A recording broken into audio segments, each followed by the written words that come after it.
Hello, welcome to Seeking Heaven, the Near-Death Experience and Other Phenomena. I'm your host, Tamara Calder Richardson, a 6-time near-death experiencer, an evidential medium, and Christ channeler, and welcome to today's episode.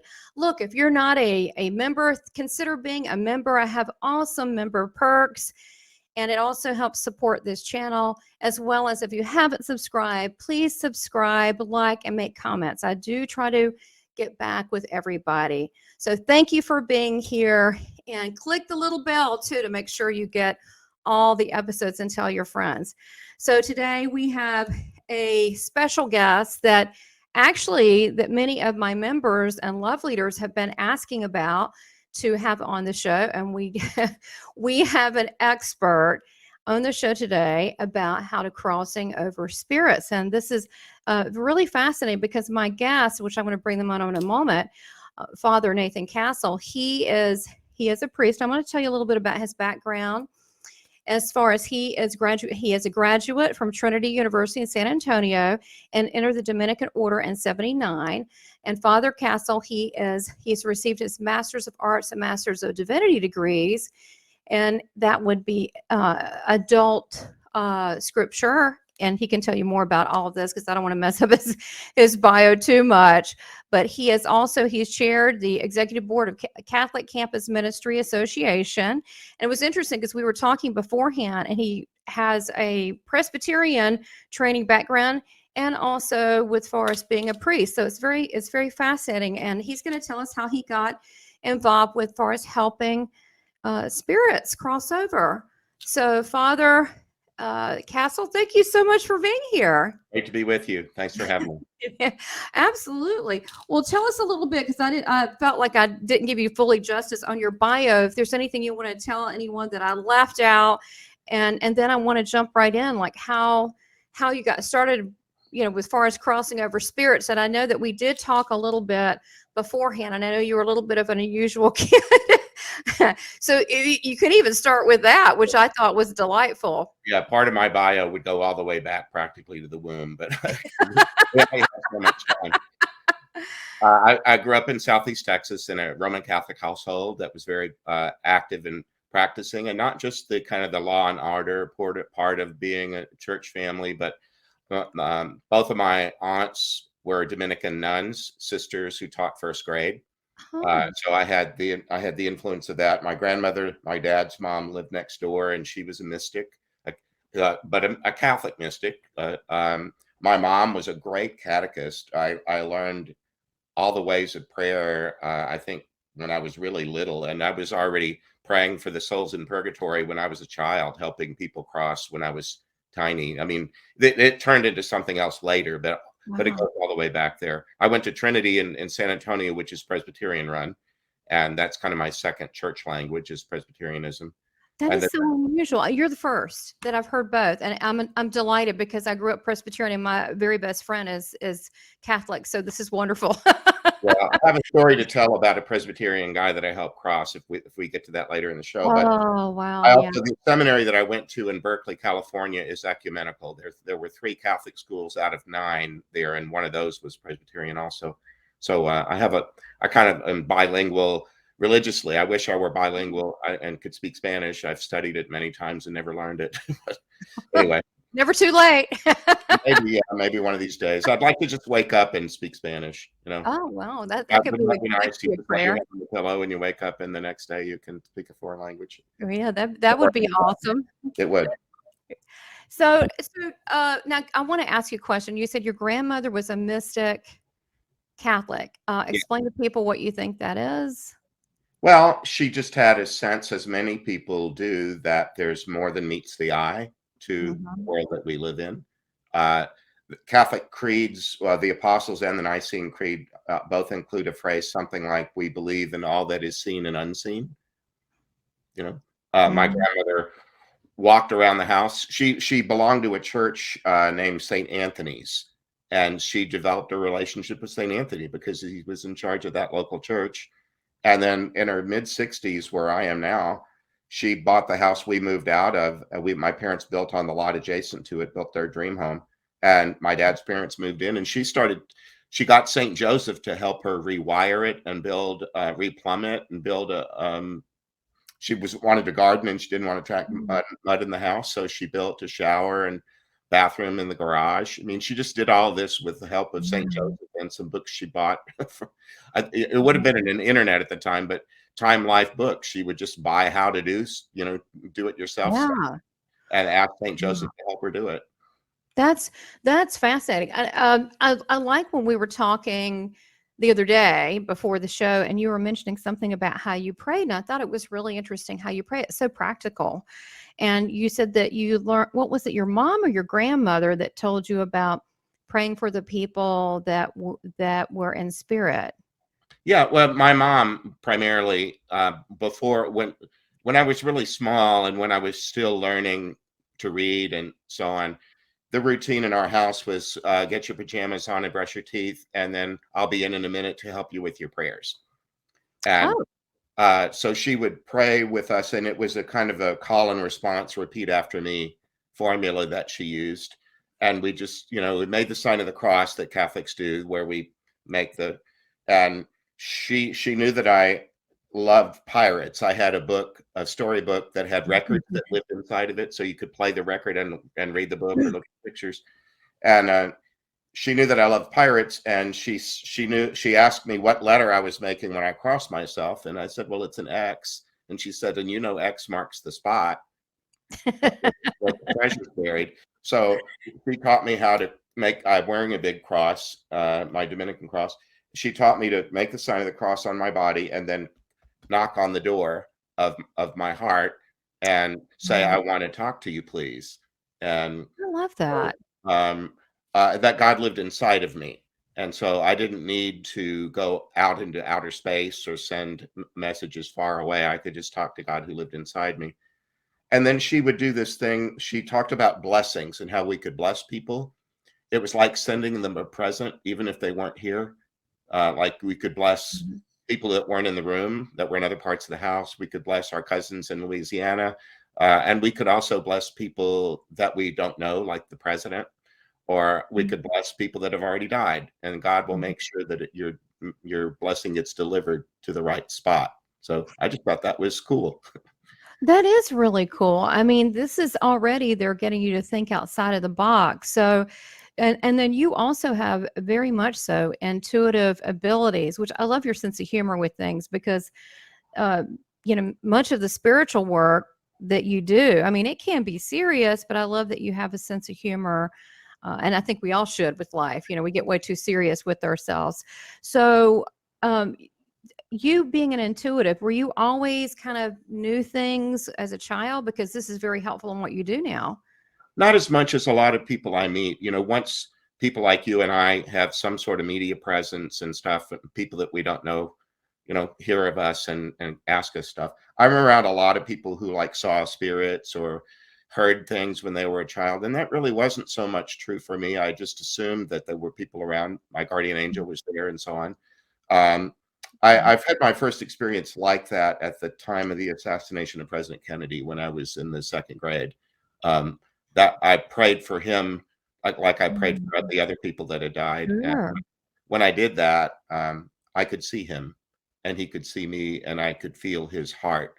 And so there was I know empaths talk about being able to feel the emotions of another person. And that was really the first time that had happened in an extraordinary way. He was, I may as well tell that story since I opened Yeah, that. go ahead. I'd like to know it all. Yeah. Well, it was just extraordinary being a child, growing up in Texas as a Catholic, where we're pretty much a minority.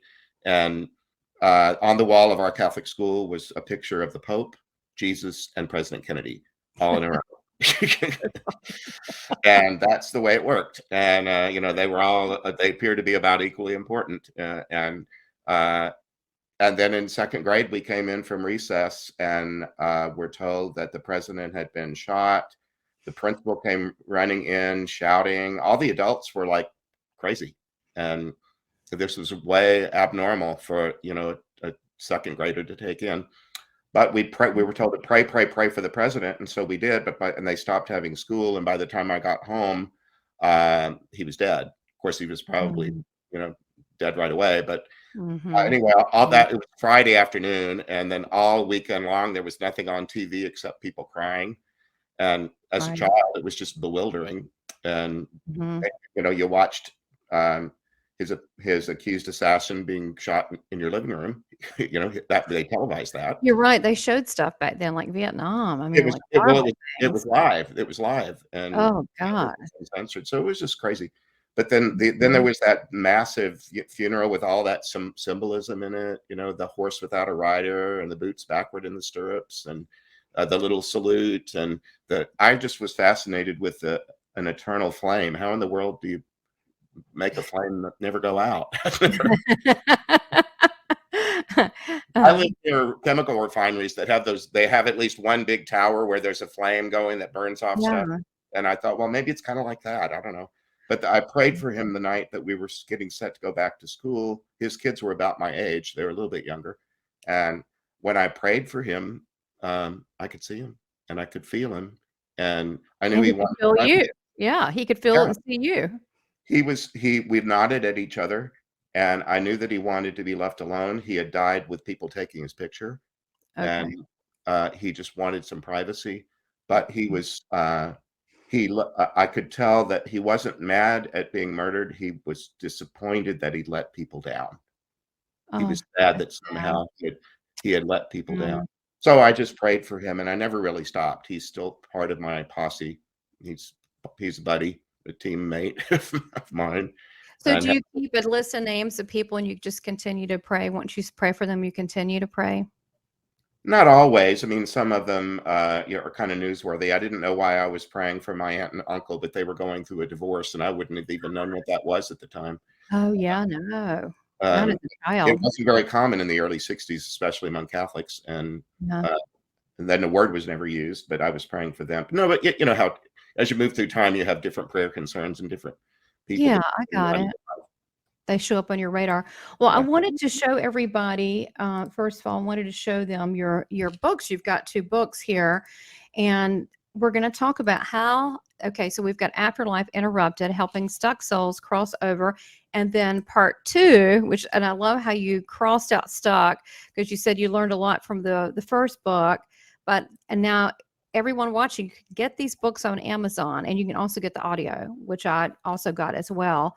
So, make sure that you look at Amazon if you want to get these books, and or they so, can contact you for a signed copy. yeah, they can do that too. Yeah. We're hearing all about supply chain problems. So far, Mhm. Amazon seems to be, getting their stuff out the door. But if people want signed Right. copies, that could be a Christmas gift. I have them and they're not sitting in a ship off the coast of California. Right here on my bookshelf. Exactly. So we have below your website where they can contact you, and you are accessible if they do want a book, they can purchase that. So I want to ask you, how did this? I know it evolved, but how did this? How did this happen? Was it accident? Was it purposeful?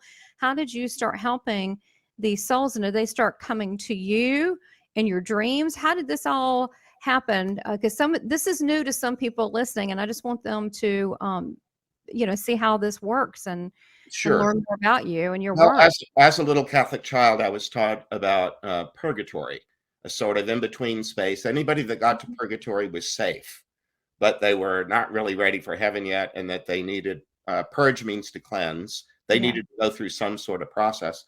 But my aunt, one of my Dominican nun aunts, was a first grade teacher. She took me aside right before my first communion when I was 7, and said, "Now I need you to listen to me. I have something important to tell you. God hears everybody's prayers, but the prayers of children go straight to God's heart. Mhm. And you're not going to be a child for very long. So don't waste your childhood. Pray for everyone and everything you can think of while you're a child." And so I was very serious about it. And I especially prayed for people that died that weren't Catholic because I knew that their families wouldn't necessarily have been taught to pray for them after they died. So Right. when you look at, we used to get a newspaper in the morning and one at night. There was 2 daily newspapers, and they each had a whole page devoted to people that had died the day before, that with their photos and everything. And it usually told you at the bottom what church they belonged to, where their funeral was going to be. And I was especially attentive to praying for the ones that weren't Catholic because I thought somebody needs to pray for them, and I'll do it. And So I was very busy, and my aunt told me if your prayer was the one that sprung somebody into heaven, you'd have a friend for all eternity. So I was just True. going with what I was taught, and then fast forward much later, I was already a priest. I was about 15 years into my ministry ordination, and I was on a retreat up in the mountains in northern Arizona where I live, and I live in Tucson, but I was up in the north. Beautiful area. And when I was there, I had a dream in the night of somebody on fire and screaming.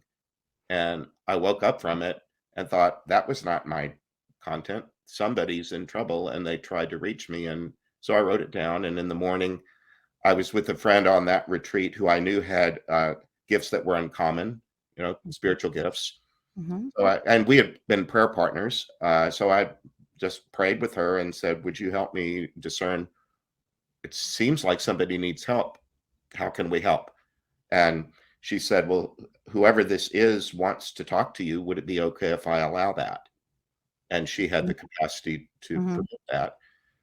And I said, well, I don't pick up spiritual hitchhikers. I just don't throw my spirit into the ether. I pray to St. Michael, the Got it. Archangel, Mary, and Joseph. I surround myself with spiritual protection. But Very important. it is very important. And a lot of people who Mhm. find this kind of work dangerous and creepy, well, it can be if you're not careful about how you go about it. And Very smart. we are careful about how we go about it. Anyway, the man came through. He was a young man. He had died on the radiator of a car, not in a car accident. He had a little repair shop, and he was wearing greasy clothing. He was in an argument. He'd had a little too much to drink, and somehow his clothes caught fire. He doesn't even know how it happened, but he Mm. burned to death on an engine Oh uh, dear. in his shop. And we just said, well, what is it you want, and how can we help you? And the first words out of their mouth was, who the hell does he think he is, taking me just when my life was getting good? Wow, he may need to purge some of those really bad ideas. Exactly. And that's often the case. Somebody in this life or the next, sometimes people who are Mhm. stuck in this lifetime before the grave, have Oh. just formed an idea, and they're not going to not going to be denied. They're just going to stick with their story. And sometimes Mhm. it's damaging to them, but people do that, and they're free to do that if they please. And That's an excellent point. Is not just in spirit, but people here we know that might have this horrible idea, a negative idea that just sticks them in life. Maybe they hate people or are all men or all women or whatever it is, and you carry that with you. he had So, been taught that God takes people, and that's why we die. And oh so my goodness, where? uh, So he got that somewhere. I asked him, I said, where did you learn that? He Yeah. said, you at least know there is a God. Not everybody knows that. How did you know there was a God? And he said, well, uh, my mom. And I said, well, tell me about your mom. And he said, well, she made me kneel next to my bed and say my prayers. And while I did, she beat me. Oh, okay. That might affect someone. That's what I said to him. Yeah. He had a child that was only a year and a half old. He had gotten his girlfriend pregnant their senior year of high school. They got married, and the baby was a year and a half old. I said, you Wow. didn't get to raise your child for very long, but would you have beat him while he prayed? And he said, of course not. And I said, well, why did your mom do that? Well, I don't know. She just Mm. did.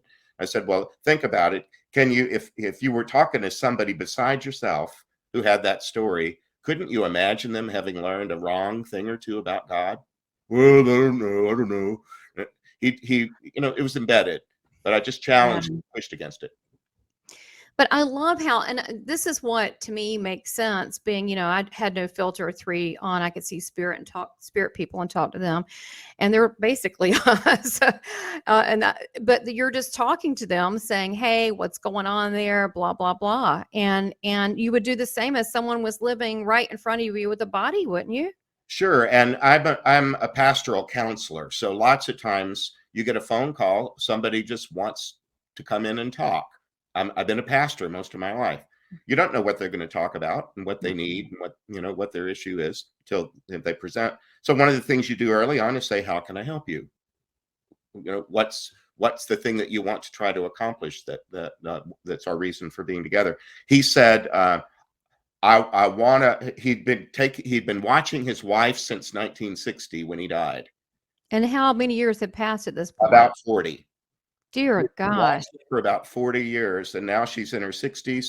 He said she married up. He was from Georgia. You're from North Carolina, aren't you? Yeah. I can put on the accent. Yeah, you can. She married her a lawyer. She married up, and she moved to South Carolina. But he said she's dying now of cancer, and I want to greet her when she crosses, but I can't the way I am. Oh, bless him. So was he stuck in this middle area that some people may call purgatory, but it's just kind of a holding place so they get their attitude straight? Was he he hadn't fully crossed over at this point, right? Yeah. Well, all I knew, is that he was able to look in on his wife. Mm-hmm. He wasn't exactly earthbound. I'd asked him what his surroundings were like, Mm-hmm. and he wasn't living Yeah. in a basement or an attic or anything like that, a hotel room that's haunted. He had some afterlife space, and he hadn't done anything to decorate it. It was just as bland as it could be. But he was determined. He wanted to greet his wife. But when he talked about her, he sounded like a caveman. Like, What do you mean? like he had the exclusive rights to her because she was my wife. Well, she married again. The other man raised her, his son. He said he did a fine job, but I want to greet her, and I can't the way I am. And it took us a few weeks. We'd never done this before, and there's no manual. We just do what seemed reasonable. And I said to him, you want to greet your wife, but you haven't gone anywhere in 40 years. He told us that he hadn't moved. And I said, well, this is going to involve moving. So don't you think we ought to get you up and around? Maybe we need to practice. You need to go somewhere just so you can move. And he said, okay. And I said, well, what about, let's not, I counted his mom out because she beat him. I said, what about your dad? And he said, well, he died when I was 10 in the war. And I said, Vietnam? He said, no, Korea. And I thought, duh. It was 1960 when he died, and his dad had died, 8 years earlier, maybe. And he said, I didn't know him very well. I was kind of afraid of him. Well, I did a little counseling technique that when people go low, you go high.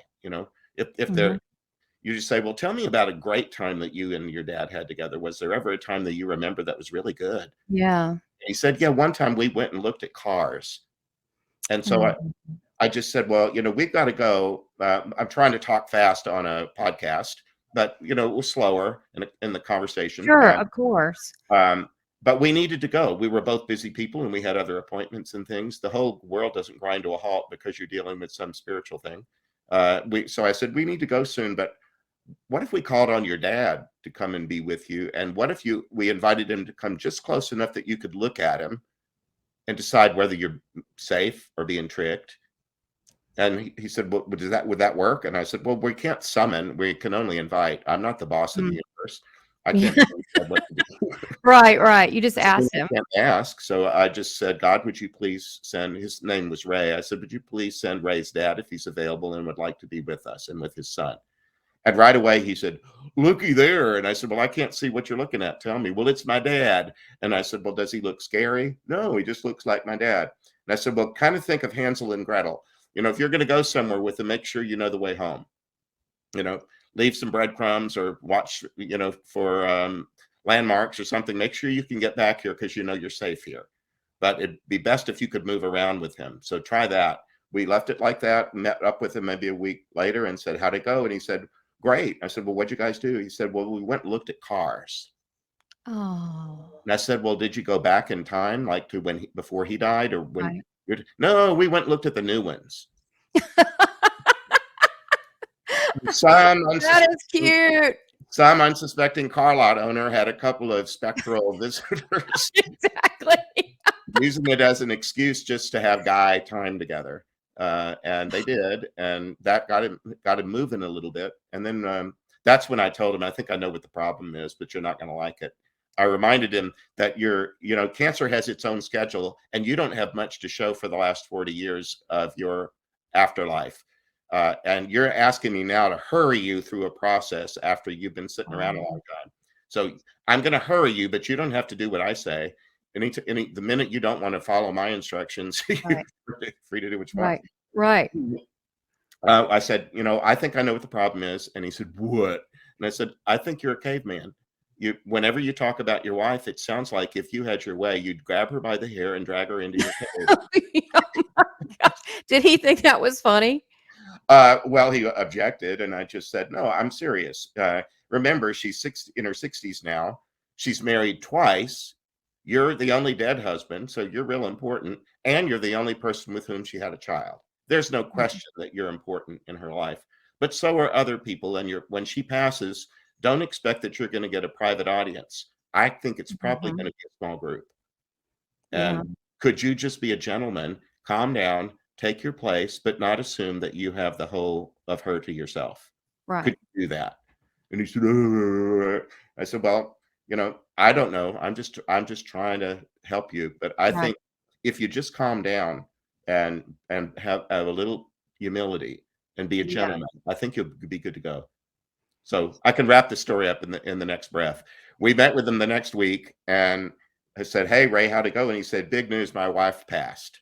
I said, oh, tell us about that. I said, well, you'd have been proud of me. I did just what you said. I was a perfect gentleman. And you're right, there were other people with her, but I was a perfect gentleman. I said, well, terrific, Ray. I think our work here is done. Yet that's what you wanted, and we've accomplished what you wanted. So we're probably good to go now, right? And he said, yes, sir, I suppose so. I said, well, Ray, before you leave, now that you know how to greet people when they die and you can be sort of an ambassador to help people move over, I wonder if you'd keep an eye on me like you did on your wife. And when it's my turn to pass, would you mind coming and helping? And he said, sir, I would be most honored. Just look for the perfect gentleman. Oh my God, I want to cry. Okay. This is so touching. Let me just tell you that people watching this, I mean, we connected right off. I just think you're amazing person and how you work with God and the angels and spirit people. But spirit people are us. They just don't have bodies.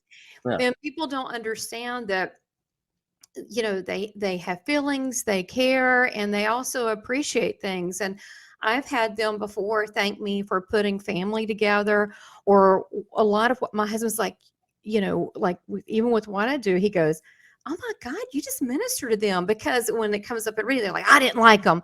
And I'm like, okay. So, they're usually here out of love and apology. So how about you just listen?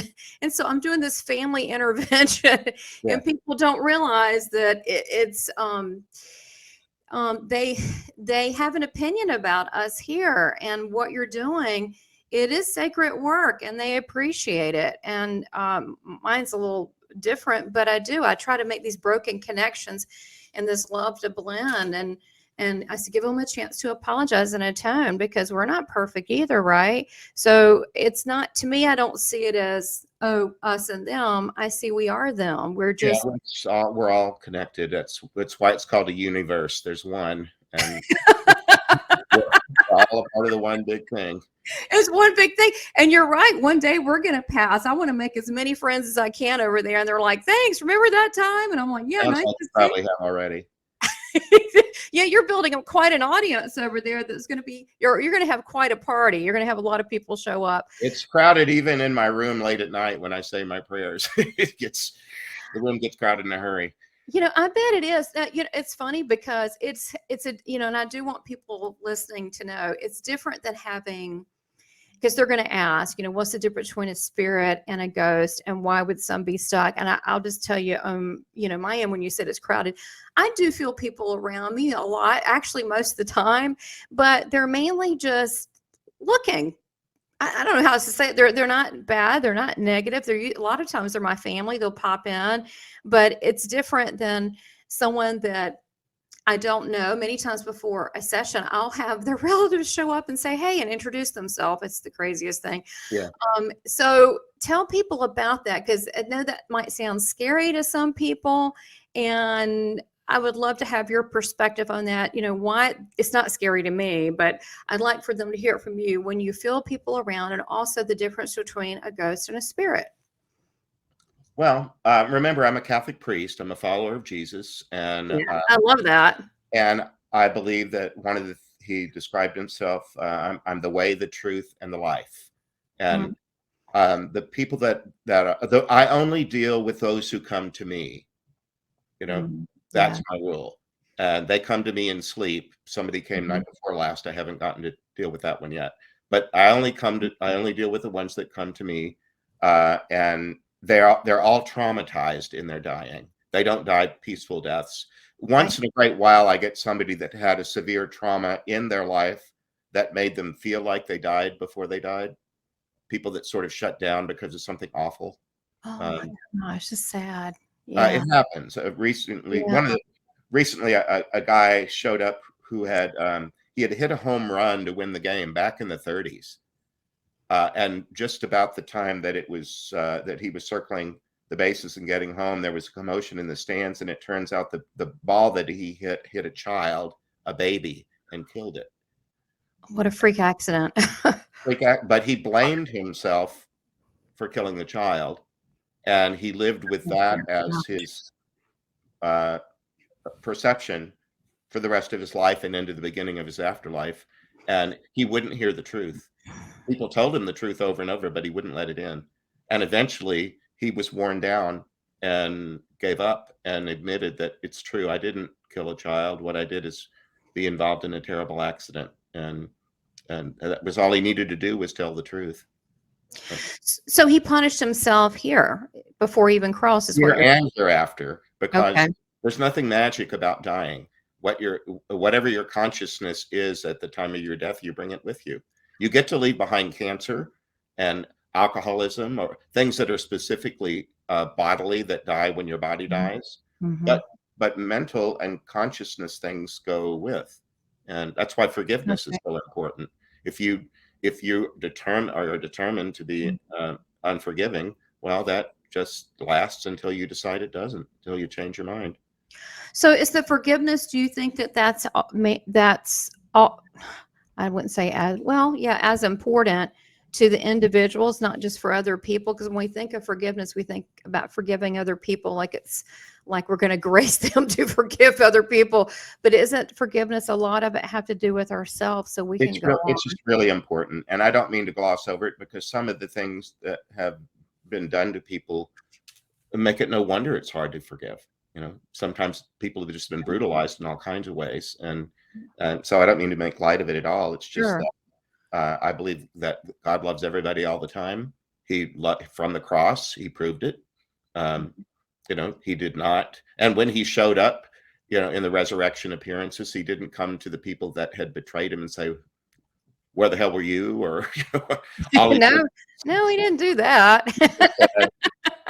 Peace be with you. And it was across the board. It was to anybody who would have his peace. And so everybody has their journey to work through, and some are much more painful than others. But forgiveness is, at least start where you can.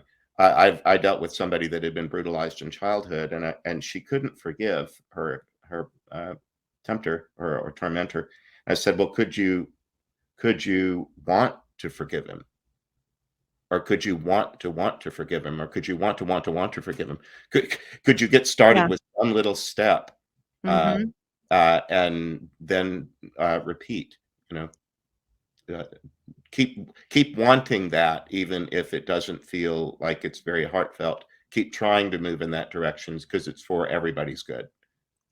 That's a beautiful way. To me, it's a process. It's not a one-time deal. It's an ongoing process, and that's where you need God's help, especially if it's something traumatic. So let me ask you, I know you've written 2 books, and the first one is that you have stuck, and then you cross out unstuck. So what would, from your best understanding, what do you think? I know people ask me all the time, why would someone be stuck? And I'm thinking, well, in life, people really aren't stuck, but if they think they are, so why would a spirit be stuck? And I guess that means not cross over into the light, to the highest possible realms, the God realms. Why would someone want to stay here? I'm sure there's different reasons. It's not necessarily stay on Earth. It's just, I don't know how it all works, but there seems to be something like levels. They remind me a little bit of the way when you listen to AM or FM radio, and maybe you're in the car and the signal's going in and out, But there's a low frequency and a high frequency. Yeah, they're still AM. They're not FM yet. There seems to be something like that, and sometimes they can only go up to the level. There's sort of a ceiling that until something changes, they can go no further. Not because they're not wanted or forbidden. It's just that their capacity won't allow that yet. Your mental capacity. And much of the time, it has to do with the ones that I've dealt with about their willingness to change their mind about something. In Mark's gospel, in chapter 1, Jesus is baptized. He's tempted in the desert, and then in the next sentence it says the first words out of his mouth were like, "The kingdom of God is in your midst. Change your mind and believe in the good news." Sometimes it just says repent, which Christian people often think is about sin and stopping sinning. That can be a piece of it, but it's really larger than just individual behaviors. It's a whole way of thinking. It's having I love a that. brain transplant, Stop thinking in such small terms when I'm trying to offer you something much larger than Wow. Yeah, that is wisdom. So really it really has to do not even just people in spirit form, but humans in general. Stuck is stuck thinking. Yeah, and that's why it's so good that there's so many trained therapists and psychotherapists, counselors of different kinds. For people that have really deeply wounding experiences, it's great that there's expertise in that field. I don't do that kind of work. I can be part of the team. As a pastoral counselor, I was happy to support someone in their progress. If I needed to, I might even meet with their therapist. And I don't do. I think of myself as like the tow truck driver. I might be able to help you get out of the ditch, but I'm not going to follow you down the road. Oh, that's okay. Well, that makes sense. On over Zoom and stuff, I can do a little bit of help with people suggesting, let me listen to what you got and let me see if I can point you toward what it sounds like to me. And I might do that in a few sessions, but I can't take on everybody's everything. Well, absolutely. And help can be someone that that's a better fit. Help could be, reading your book, or it could be all sorts of things. Yeah. Now, are a lot of these spirits that come to you, do you find they're traumatized? Or Yes. The ones that come to me died traumatically: car crashes, shootings, stabbings, drownings, sudden deaths, Got it. sometimes, suicides. And they're already being cared for. That's why in the second book, I don't call them stuck. Sometimes they're in something like an afterlife mental health unit, or it seems to have something like all the way from, if you had an accident on the freeway, somebody competent shows up and deals with you, even if you can't decide, even if you can't tell them what you want. Okay. EMTs, they come and they see what's needed and they do it. They get you to the next place. And then once you're in the emergency room, maybe there's surgery, maybe there's ICU. The people that I help, my prayer partners and I are like the discharge staff at the end of the process. You've healed so much that you don't need to stay here any longer. And our expertise apparently is helping people move. So you're more on the latter part. Yes. Now, I wanted to ask you about the angels. Where do the angels come in? Because I know the angels are part of it. You work with God's holy angels like St. Michael. Yes. Can you speak on this? Yes, particularly our guardian angels. In the world of podcasting and IANS and all these places where you meet everybody's everything, all kind of different cosmologies and trainings about religion and spirit and so on. I was taught that we each come here with an angel, with a guardian angel, and I pray to my guardian all the time. That they know that we're mortal. That's the nature of a human person, and that one of these days we're going to die and leave our body. So they can protect us to a point. And that way, they're a little bit like parents. When you sent your first one off to kindergarten and you can't watch them all day long, right? You learn how limited you are. The guardians are limited too. They can't live our lives for us. They sometimes have to watch us make bad choices and live with the consequences of them. And they're there when we die. But when these people that die awful deaths where they were in an explosion or something, the guardian will kind of pull them out of it before their bodies are all burned up. Okay, They're got kind it. of lifted up and out of it, and then they're oriented. They're kind of told, this one lady died of a home invasion. She was an Mhm. elder, and she was frail, and her neighbor had a key to the door, and people Oh, brought her food, but somebody came to the door, and it was people that were looking for drug money. And she said there was so little left of me that all they did was need to push me, and I fell down, and I think that's all it took to kill me. oh my goodness. She said, my Oh. guardian, I didn't even know I had him, but my guardian lifted me up and he put me between the roof and the trees. And then he said, I want you to imagine a dog that just went swimming, and I want you to shake off everything that just happened. And Oh, that's so she just beautiful. followed directions. She just followed directions. And then he said, now the next thing I want you to do is I want to get you out of here because it's unpleasant. Isn't that sweet? Very A sweet. place where you just got murdered is unpleasant. You know, It is, it is unpleasant. it You is know, unpleasant. So he said, "Get on my back and we'll fly away." And so that's what she did. oh, how sweet. Well, Yeah. I've often, and it's funny. There was somebody sent me a while back. They said this was my car accident. I should have been dead. I think they were at the hospital. They might have had some bruises or whatever. And it was her and her husband. This guy. They sent me this thing and said, "Look at this," and you could see all these big orbs. And I said, I think they're angels. She goes, I do too. So sometimes that I know they will intervene, but sometimes, we have it's time for us to go. So, it's just the way that it goes. But we all do have that. I do hear a lot that when even with accidents, as far as the pain part, if it's that they usually pop out before it gets too bad. I've So heard that over and over again. you have to, yeah, they I, tell me in I, spirit. well, so they'll say something like, "I know I hit the windshield, but I don't remember anything else." Or uh, they Right. it's not nearly as awful as what loved ones might have imagined. You know? Yeah, and that's comforting to everyone that's in their human body right Maybe now. a little. It's still awful to lose a loved one in a sudden death, but what I've been told and what I've written in the books, when I'm in a session, I record the session on my phone on an app, Oh, that's good. and then I get it transcribed, and so I edit the transcription just Hmm. for readability, Hmm. and and largely that's what's in the books. And then afterwards, we don't use anybody's story without their permission. So Yeah. I go back, and one time more, I'll contact them just to say, is it okay? And oftentimes, instead of just saying yes or no, they also give us a little bit of an update. And so those conversations are also in the book. Oh, well, you mean the spirit people give you an update? Yeah, for example, Ray, the guy that I talked about, Yeah, the he, caveman. yeah, he decided in his afterlife that once he had greeted his wife, he thought, this is something I want to know more about.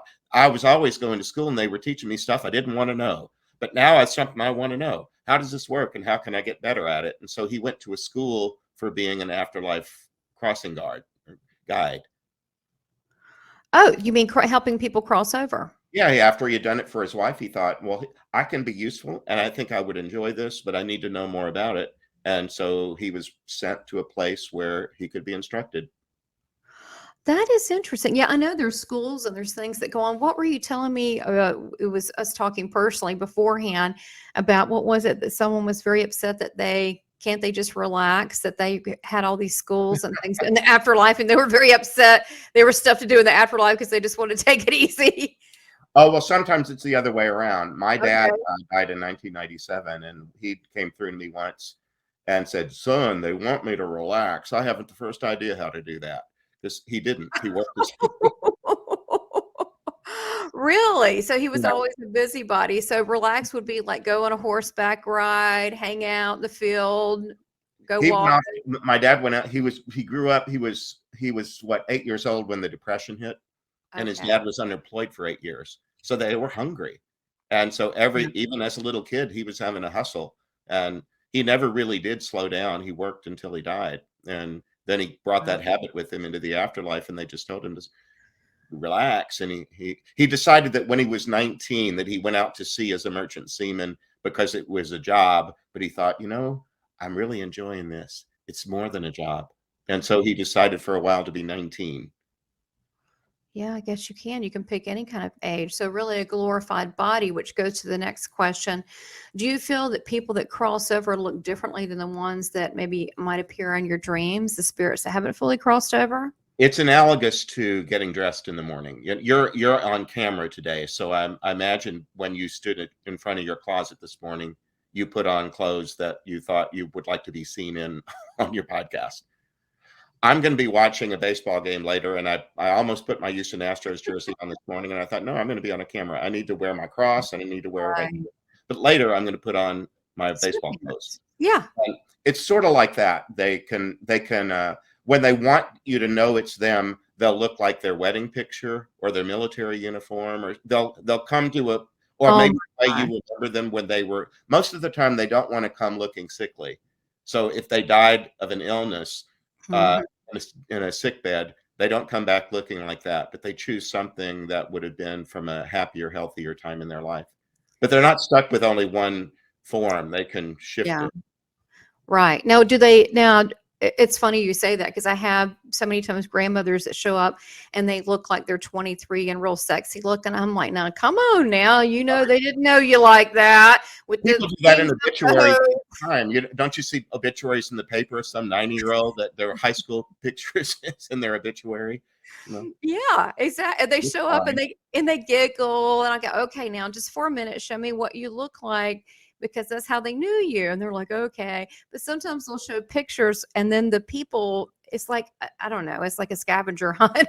And they'll say, oh, there's a picture of your granddad in the military, and then they'll go find it and and so forth. It's funny how they brag how they used to look. I used to look good. I look good now. I'm like, Yes. it's very Yeah. it's cute. They brag about how good they look now, but if you're 90, I would brag too. I have one in the second book. It was a woman that her husband dropped dead in front of her Oh dear while God. she was mending clothes, I Oh think my. in the 50s. And she dissociated. Her life got so painful all at once that she started kind of living next to her body. Uh, she Really? another 10 years. Wow. Well, do you know about dissociative disorders that people have where they mostly live in a kind of dream or a different Tell type? me more about that. Okay, yeah, tell me just a little bit more about it and our viewers. I think I understand, but I just want to be sure I understand. Well, her husband dropped dead right in front of her, Okay. and she went to get help from the neighbors, and she said the house filled up with everybody, police and coroners and neighbors she didn't know very well, and everybody was barking orders, and she felt like she lost control of her life. And she said, I just wanted to start the day over again and have it not be this. And then she said, I think a woman whose husband just died, she probably ought to go into his closet and pick out the clothes he's going to be laid out in. A woman whose husband just died probably ought to write an obituary. A woman whose husband just died probably ought to call his old workplace and let him know. So she started living like 1 degree of separation away from her heart. And she never really came back in it.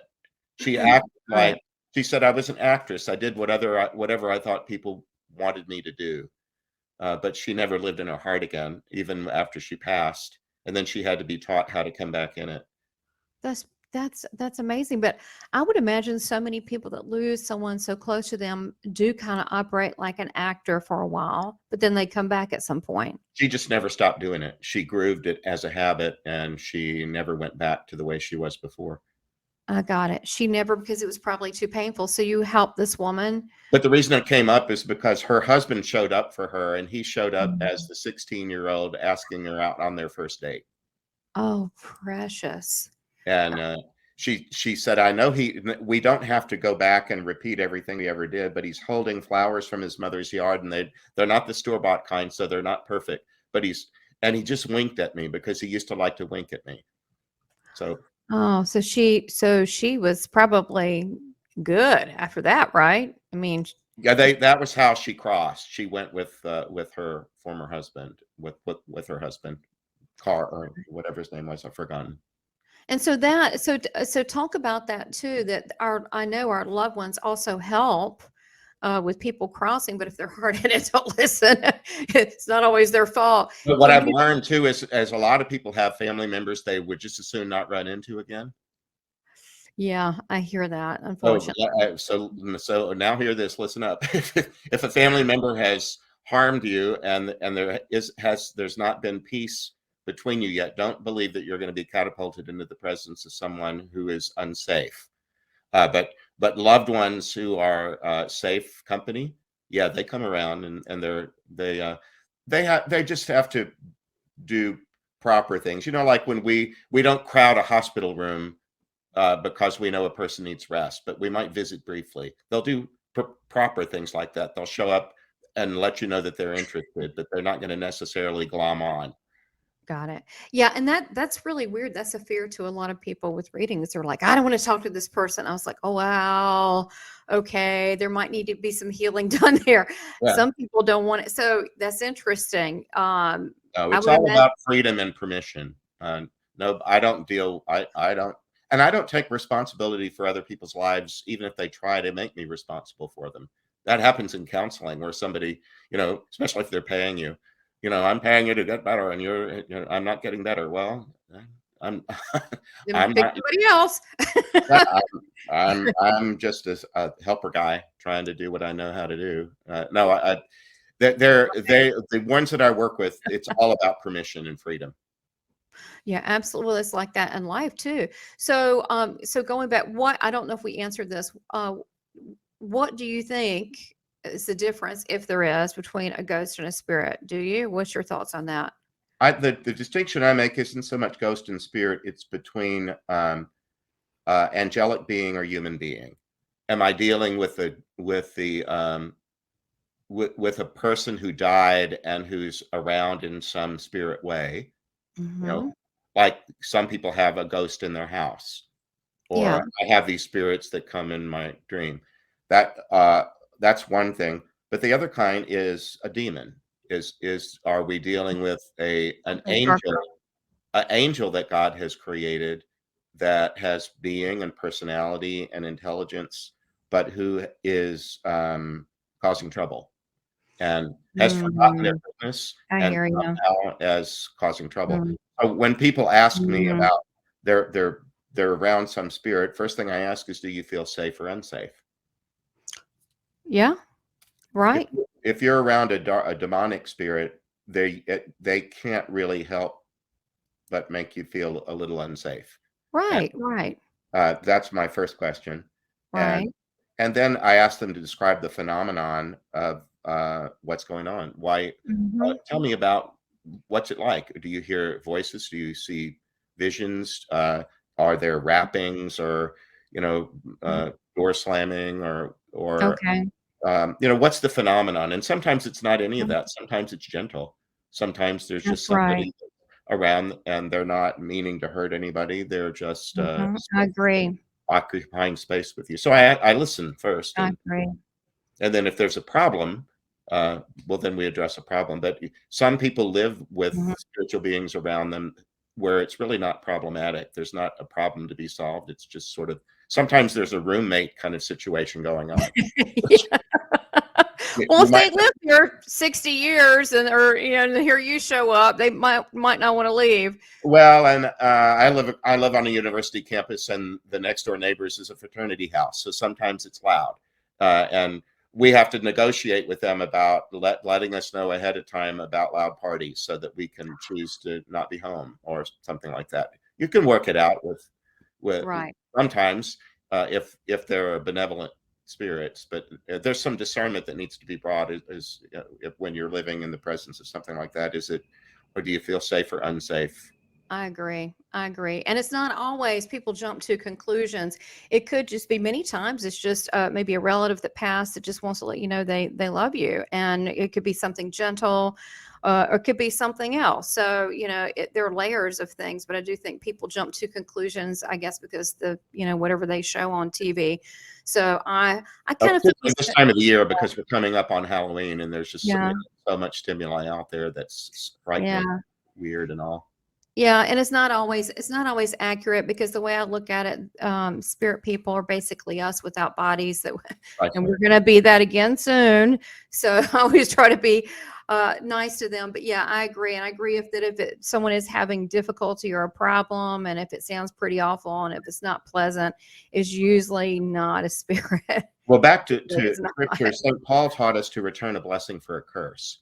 And so I try to do that routinely. A woman flipped me off in traffic the other day, and I didn't use my middle finger I used my hand under the dashboard, and I returned a blessing for a curse. And you can bless whoever's around, and scripture tells us that your blessing will, if it's received, it will go to them. If it's not, it will return to you. But Beautiful.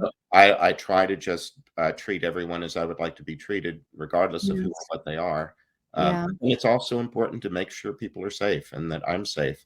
Yes, absolutely. And I agree that there's especially, children that live in a home. I totally get that. Yeah, there was a lady one time. It was funny you were saying that, Filippo. There was a lady one time. It was just nasty that was checking me out at the grocery store, and she was mean to everybody in the line. And I said, you're really acting ugly when underneath there's a beautiful person and you have a beautiful smile. I would rather see that. And she looked at me. She didn't know what to say. And I don't know if that was the right thing to say or not. I really don't, but I just felt like saying it. And she kind of stopped and looked at me, and I just kind of smiled and went on. So I don't know. I mean, She didn't flip you off, apparently. she didn't. Yeah, it's a bonus. She didn't do that. Yeah. Good point. Maybe you made an impression. Well, you never know. You never, and just you just never know. But we don't want to support wrong actions. That's not the way to go. So now, are these souls that come to you, do they come to you at night? Do you handle things at night, or do they schedule an appointment with you with your prayer partners later, or do they say, "Hey, I need some help," and then you go, "Okay, I'll work on this tomorrow"? How's the process of this go? Routinely, they come in the night. Usually in the middle, like somewhere between 2 and 4, something like that. Mm-hmm. And they just come in a dream and they show me whatever it is, car crashes and stuff. And I write it down. I come to consciousness, I write it down, and I say a prayer, and then I go back to sleep. And Okay. then, let's see, today is Wednesday. 2 days from now, I have an Mhm. appointment with one of my prayer partners, and we usually can do 2 crossings at a time if we set 2 hours aside. Got it. We try to not have anybody wait more than about a month. The spirit people. Yeah, and some of them pay attention to time and others don't. I used to think I was keeping them waiting, and that's true for some of them, but not for all of them, because people are Hmm. different.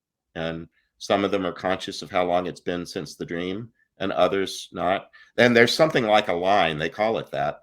Hmm. Oftentimes their guardian angels will say, well, there's lots of different ways that this could be done, but we would, if you don't mind us picking one, we kind of like this priest and his partners. We thought this might be a nice fit for you. Got it. So that's why. Other times they say that they looked at a catalog. What? Like, did you ever grow up like it was Like a Sears robot catalog? or J.C. Penney or whatever? Oh Some my of them God. that lived back when that was common have told me, well, they handed, or like it could be like brochures at a travel agent. Yeah. Where you sort of browse options, and they sometimes just the fact that I'm a Catholic priest puts people with a Catholic background at ease. I was going to ask you that. Do the ones in spirit come to you? Are they Catholic too? Some are really surprised. In the second book, there's a guy that died in one of those things we read about in Iraq or Afghanistan where people were praying when a bomb went off. Oh, dear goodness. Okay. That happened to a guy named Nadi, Nadi, and he said, I was the wrong kind of Muslim. The ones that did this to us thought that they needed to murder us.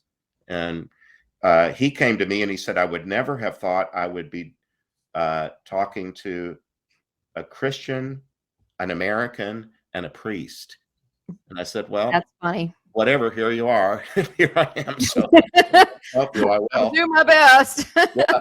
And it was lovely. His story is in the second book. And oh, wow. So you've got to get the books and listen to the stories, and they're delightful. But I mean, you got to think they're real people. I mean, it's like they're real people. They're people. And I think that's what a lot of people don't understand. They're people just like they have their consciousness. There's fully thinking and all of that. So do a lot of the ones, do they already come believing in an afterlife or God, or not always. where are they on that? No, sometimes, well, like Ray, he knew there was a God, but he thought God took him, Mm. Yeah, sometimes they don't believe in an afterlife until they're in it, or they didn't give it any thought. They meet their angels and didn't know they had one. Um, got it. uh, but the ones that I've dealt with, even though they died traumatic deaths, they adjust quickly and say, "Well, now I know that there's an afterlife because I'm in it. It's undeniable." Um, so Yeah, I find that a lot with people go, well, I wouldn't have been open to this, but look at me now, okay, and they make a joke about it, like I wasn't into this, but considering. right. So it's cute. So now, what about? Now I know you do the prayers and you help people with the crossing over, and you do the ministering. Do the relatives do they often come in and support and help with the angels when you're doing this? Sometimes when I was first doing it, and in the first book, we used to have a critical question that I would coach my prayer partners to ask. Mhm. Make sure to ask them, can you think of anybody that died before you did who loves you? In other Mhm. words, you have somebody on the other side whom you love and trust because they preceded Yes. you to death. And Mhm. oftentimes that worked, and they would call on somebody. Um, Mhm. I learned that sometimes they didn't know who to call on, and I would just say, "Well, if you want to, could you just ask for the most appropriate person to come?" And uh, when I did that, they started getting elementary school teachers, shop teachers, coaches, Mhm. Cub Scout Mhm. leaders. They got a lot of people from That's childhood. adorable. They got a lot of people from a time in their life when life was simpler, and Yes. relationships were less complex. Um, and many times these people only had a little tangent of a part in their life. You know, your mom or your dad are such big characters that you might love them, but you also have some grudge. You know, Mm, many of our closer mm. relationships have more than one valence. You know, they're positive and negatives going on. But once in a while, they're just these people that were never anything but sweet. The lady next door who just baked cookies, and or some church lady, somebody that was just nothing but sweet. This is fascinating because this is the first time I've heard this, but I'm gonna say this is very validating for me because I'll have people show up in readings, and there was one that was the woman. I was actually doing a public thing, and she's like kind of looked shocked, and she said, it was the janitor, school janitor. Yeah. And I said, he loves you so much. You were like a child to him. And she said, yeah, he would protect him when the kids would make call names, and he would it was like a father, a grandfather, and give her lunch money when they would take it. And it touched her more than anything else because people find it hard to believe that the people that touched us along the way in our life still care about us. When you were in high school, was there ever any student that died while you were in high school? Anybody in a car crash or die of an illness or something when you were in high school? Yeah. Yes. Most people have a memory of at least one Yes. assembly in their high school where there was a memorial service for Yes. somebody. And maybe you planted a tree in their honor or something like that. I had recently one of those. A guy says, "Well, I didn't even know that girl. She, but she died. I know she Yeah. died, and she's here to greet me. She's something like a hall monitor, and you know, Yeah, and this has come up in reading. Said, well, why would they come to me? And so people, I say, don't have preconceived ideas. They know what they're doing over there. But yeah, I've had like, well, yeah, I knew of them, but it was similar to that. And I'm thinking, it's odd. What the oddest one was, a guy came through and he said he would see him for 6 months, and you would see him every 2 weeks. And he explained the building. And finally, and I said, he just won't leave. He just wants to thank you. And he come to find out, it was the guy that he would go see to get his unemployment checks.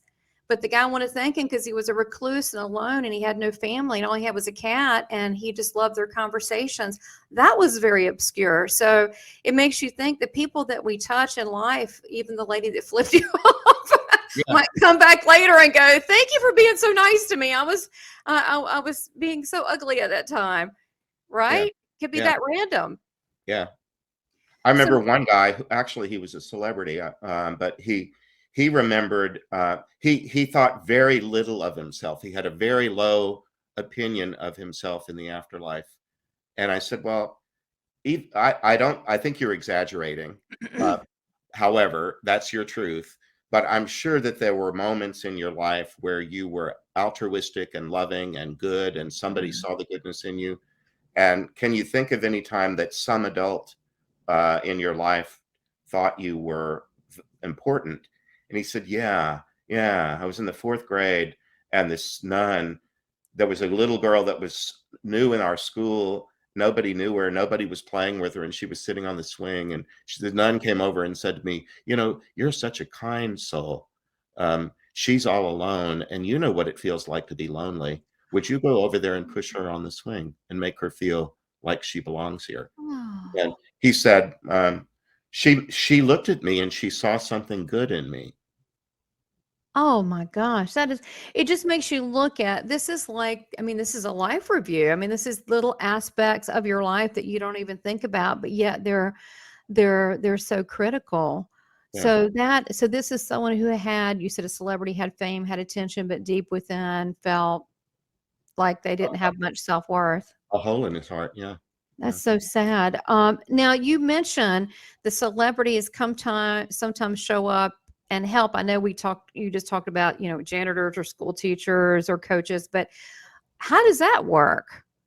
Well, you know how we're kind of used to celebrities lending their name to charity events, Oh, golf tournaments, and concerts and things, and yeah. or sometimes to political activity if they're passionate about the common good seen through a political lens. Lots of celebrities lend their fame or they create foundations to be philanthropic. A lot of them continue to do that after they die, and Wow. so they know that somehow they're important to somebody. My first book is about the Wizard of Oz. It's called Antono 2, The Wizard Yeah, of Oz. Is a I want spiritual. to have you back about that. Tell everybody just a little bit about it because I do want to have you, just because that's a different topic. It is, but Um, it deeply ingrained in me. The Oz story was very important to me from childhood, and I ended up writing a book about it. And I prayed while I was writing to Frank Baum, who wrote that book, and then I used the 1939 film as a way of telling the story I wanted to tell. And I prayed to everybody that was in the cast, anybody that swept a studio floor or sewed a button on a costume, and I prayed to them consistently over time, and a number of them have come back to help different people Interesting. cross. And Okay. yeah, Really? because they become spiritual friends, even if you're not talking back and forth and having a lot. I hear you. You and I can sound like we must live in some other planet where. Well, no, I feel really normal with you. It's wonderful, and it's yeah, But yeah. most I of my know. day today, I'm on this show, but I'm going to grocery shop in a little while, and I'm going to fix dinner, and I'm going to watch a baseball game, and much of You are my ministry normal. I'm is staff normal. classes and counseling and teaching scripture. Right. A lot of my life is like that, but also once you make friends in spirit, um, it's real and true, and sometimes they end up showing up in ways that you didn't know they would. They just Really? Like it sounds like a story. well, like in the second of the two books, there's a suicide because I felt like I needed to include a couple of suicide stories. Yeah. One of them is a young woman named Bea, and she was a big band singer in the late 30s or 40s. Oh, Um, yeah. and she was 18 when she was discovered. It was an all-male group that she was the lead singer with, and at first it was just fine. They used to house her with a kind of a dorm mother or something, a kind of a protector. They quit doing that and told that that was holding her back. They started arranging for her to have a hotel room that they had keys to, and the men in the group just began having their way with her. And she'd Oh, never had sex with anybody. She oh was a God. virgin until the guys in the band just started using her, and she got pregnant, and she's just decided that I have to stop this, and she did it with a gun. Dear Um, God. and the person who showed up for her was one of my friends from Oz, Margaret Mhm. Hamilton, who played the Wicked Witch. She just said, "You'll recognize me by my cackle." And it's in book 2. She goes on to say, "I knew how cruel the industry could be to people, and I've continued to be interested in it ever since." And this young woman, she said, "I had the benefit of having the appearance of a woman who would be a good wicked witch. I was surrounded by beauties, and I was not that. So I was spared some of the male attention that Oh, that caused harm to got it. other women in the industry." And she just decided that she would be the one to come for her. And they went on a girl date. Um, she said every town in that time period had a block or two of nice shops, places where women could get dressed up and go out to lunch together and either shop or window shop or stuff. She said she called them posh. There was always a place or two in any town that had a downtown where there was a posh place for women to get dressed up and go. And she said, we're going to go there. And she said, we're going to get you dressed up. And the young woman B told me, everything fits. It's always in stock. It's in your size and it's free. That is so cute. Yeah, it's funny. I've seen that too, but the people are like, well, why would God have that? And I'm like, well, why not? Well, if you think that heaven, I was taught this in first grade. If heaven is a place that has every good thing, and earth has many good things, wouldn't earth have to be a subset of heaven? Yeah, it would look very similar. I've heard there's similar. I had a fellow on here, John Davis, and he was saying that he went on a tour and saw there's a replica Eiffel Tower. There's a replica. So Yes. there's a replica if you want to go to Little Italy. There's a replica of whatever you want to do, but it's free and you don't have to pay for an airplane. You just think about it and you're there. You don't have to bring a bunch of luggage. And, my parents never got to cruise Alaska. They always wanted to do that. I hope they've done it by now because Yeah. do it on this side. People do get to do those things once they cross over. So, I mean, I know it's kind of mind blowing. Now these celebrities that you're saying that help cross over, you're saying that like that's the example there, but it could be someone that maybe the only person they trusted was their favorite band, right? And then Or in one case, there was a guy in my first book, Eric, who died on a trail of a rock slide. Sort of like, he got buried by the rock slide. Yeah. And died. And he had finished an undergraduate degree, and he wanted to start a PhD program, but he wasn't sure in what. He was taking a gap year when he died. And when he came to us, when he asked, so how do we do this? And I said, well, normally people ask for, somebody that they know that died, a relative or a friend or somebody, or they can ask for the luck of the draw, just send me the most appropriate person, or they can ask for anybody they want. We can't summon, but we can invite. And Sure. I kind of threw that out as a distant third option. And he said, wait a minute. Did you just say that it could be anybody? And I said, well, yeah, it could, except they'd have to be willing and available. And he said, well, then I want Einstein. He wanted Albert Einstein. And my prayer partner in that one was a campus minister who was used to this guy died when he was 23. And she said, well, all righty then. Well, let's see if Dr. Einstein is available. and he showed up not as that old man with the wild mane of white hair sticking out all over. He showed up as like the 30-year-old version of himself in a like tweedy suit as a young professor just starting out in his career. Precious. Yeah.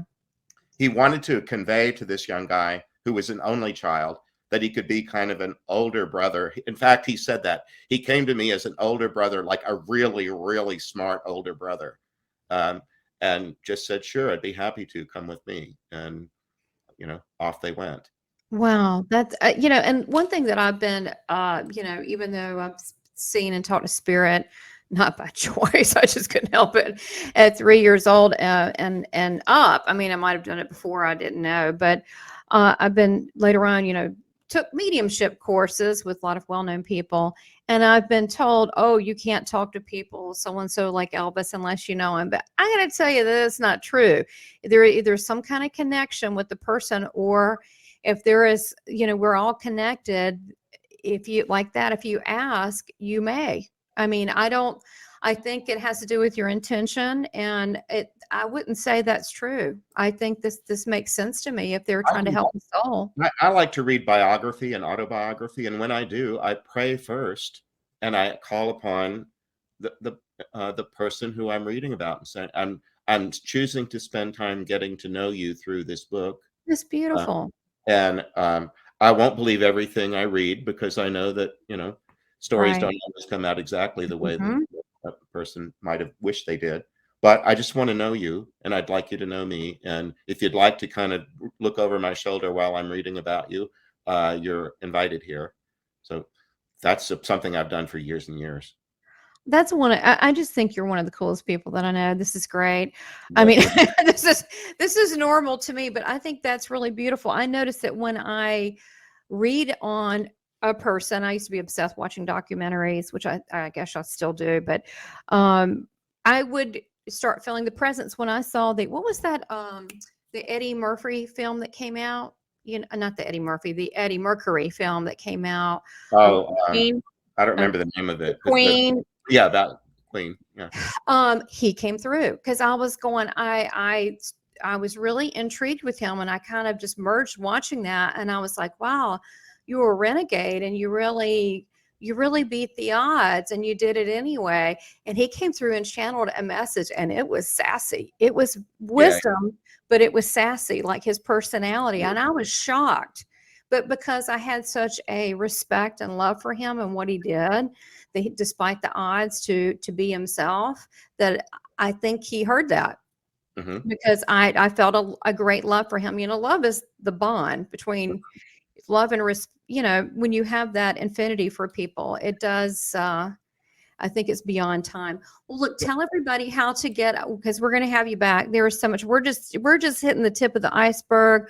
I want to talk more about your second book and the next one. And also you've got a third book, which is different. It's about NDEs and the afterlife. We'll touch on that and the Wizard of Oz, but tell people how they can get a hold of you. And you do have some events coming up.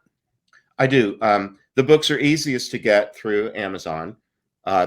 They're available in book form, e-reader form, and the first book is available on Audible as a audiobook. The second one will be any day now. We're very close to. Here it is, the first one. That's the first one. And the other one looks just like it, except it has a big 2 in the middle and the word stuck is crossed out. Those are available on Amazon. If you wanted a signed copy, you can get that from me through my website. And, as I said at the beginning of the show, I have them in stock, so I can put them in the mail and they can be a Christmas gift kind of thing. Yes. My website is nathan-castle.com. So it's my name, nathan-castle.com. On there, in the upper left is one of those little envelopes where you can send the person an email. So if you want to contact me by email, that's the way to do it. On the upper right, there's the icons for Facebook and Instagram and stuff. Click on the YouTube channel if you want, because I have a lot of recordings. Some of them are afterlife oriented. Some are more scripture teaching, basic teachings about Catholic Christian faith. So if I'm somebody that you think you'd like to hear more about, my YouTube channel could keep you busy for a long time. Yes, and you can learn a lot through the books and so forth. I know you're going to be having more classes. So thank you so much for your time, Father Castle. You are delight. There's an event coming up. Oh, that's right. In Arizona. Today we're recording this on the 20th of October, Wednesday. This coming Sunday in Phoenix, there's a little sweet little monastery on the west side of Phoenix. It's only 2 sisters, but a lay group that they formed around them. They're Benedictines. They have a mass, a Catholic mass at 10:15 on Sunday that's open to the public. And afterwards, we're having like a garden party where I'm trying to do a book launch during the pandemic. We haven't been able to be together, but we're going to be outdoors and pandemic safe. And I'll be doing a 1 hour long presentation on the topic, kind of like what we've just done. Sure. And a book signing event. So that's open to the public. If anybody lives in that area and would like to know more about it, they can contact me through the website and I'll get right back to them. Oh, that sounds perfect. Yeah, that sounds like fun. Too bad I'm not closer, but I do know someone that's near you that I will let them know about it. Well, so you're in Charlotte, right? I'm in Charlotte, North Carolina. We'll invite you to Charlotte one of these days. We'll do something in Charlotte. Oh, that'd be wonderful. That would be wonderful. Well, I want to have an afterlife conference, and I'd like to have you as a keynote speaker. So that would be that I love the way that you use just common sense in life and humor. And I think that so many people should learn from this. That humor. You're affiliated with Spiritual Awakenings International. I am. I'm on the board. A keynote in their convention this summer. Oh, you're kidding. That's fantastic. Yeah, I was a keynote speaker this past year, and I'm on the advisory board and also the marketing chair. So Good they for you. keep me busy. Yeah, it's a wonderful group, Spiritual Awakenings International. So awesome. Okay. Wonderful. Well, look, thank you so much for your time, and I can't wait to have you back. And All right. you were such a blessing. Thank you for the work that you do. God Okay. bless. Sure. God bless you too, and all your viewers. Bye bye. Thank you.